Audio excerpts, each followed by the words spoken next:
Hello, we're going to solve another problem of percentage and do a comparison. So in this question, there's two quantities, quantity A and B.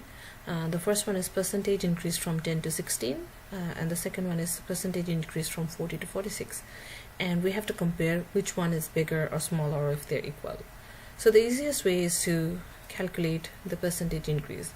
So since it's increased 16 from 10, therefore the percentage increase would be the change in percentage or the change in increase divided by the original amount.